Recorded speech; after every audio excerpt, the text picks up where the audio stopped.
has changed dramatically with the U.S. military's secretive research and plans to control the planet's natural weather.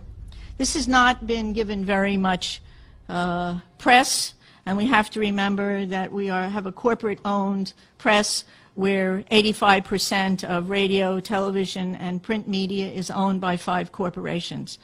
So they're not going to talk about things that are of really serious consequence, and that's somewhat of the blessing, a mixed blessing of the Internet, but there's certainly plenty of information on weather modification. The Air Force is on record as saying, quote, they want to control the weather by 2025, and we are not talking about just seeding the clouds for rain. Weather modification means, quote, any activity performed with the intention of producing artificial changes in the composition, behavior, or dynamics of the atmosphere, unquote.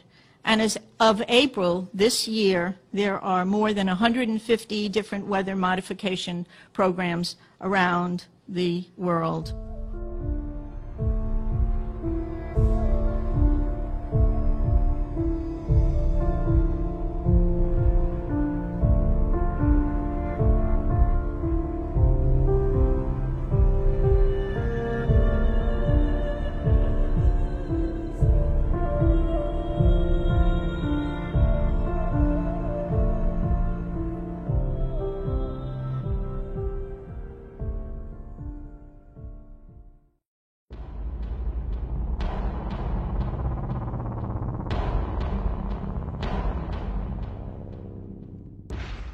April 28, 1997.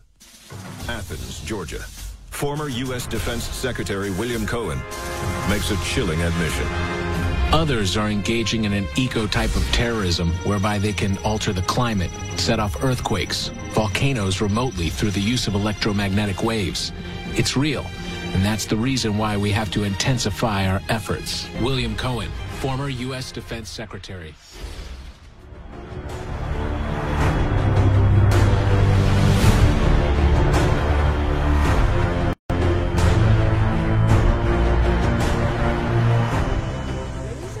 Really? To change the weather? That's right. Well, as Mark Twain once famously said, everyone complains about the weather, but no one ever does anything about it.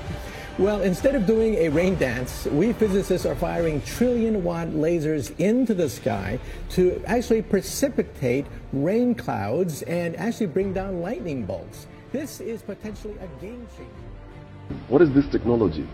Essentially, we're drawing oceanic rain systems that exist over the oceans into geographic targets, into our agricultural areas. The technology uses electromagnetics, so we're not interfering with the atmosphere or with the environment. We're not damaging it. We're not using chemicals fired through rockets like other technologies use. We use a very gentle but powerful technology, launching electromagnetics into the atmosphere to modify the flow of the weather system over the ocean and drawing it into a target. So to try and keep it simple, we establish some kind of link with a weather system, and once we've seen through satellite meteorology that we have that link, we're able to draw that system in incrementally towards the target, such as in this case the Horn of Africa. Mahendra,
technology that you're developing to fight the war on terror, specifically directed energy and high-powered microwave technology.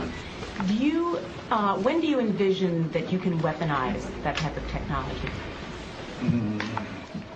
Goodness. It is in, for the most part, the kinds of things you're talking about are in varying early stages. Do you have anything you'd add? I don't think I would add much. I think they are in early stages and probably not ready for employment at this point.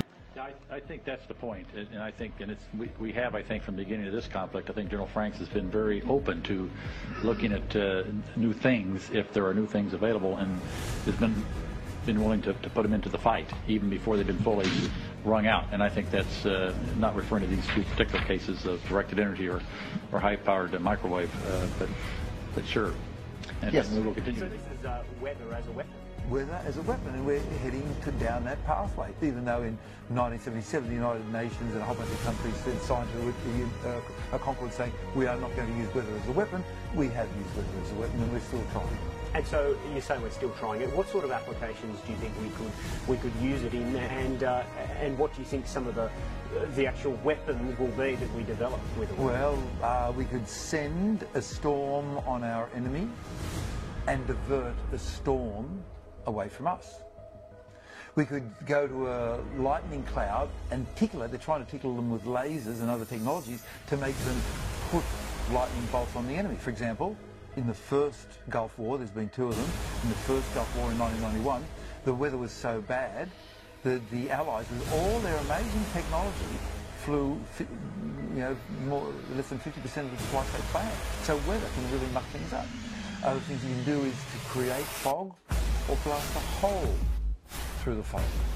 You can, long term, create a drought over the enemy. You can fool around with your ionosphere to improve your communications and make theirs worse. Are we talking about similar sorts of things to cloud seeding, getting up there in the atmosphere and sort of playing havoc with the elements through chemicals, that kind of thing? Chemicals and directed energy, and we use chemicals such as sodium iodide, lead iodide, electricity, laser beams, all sorts of different tricks that we're trying to do.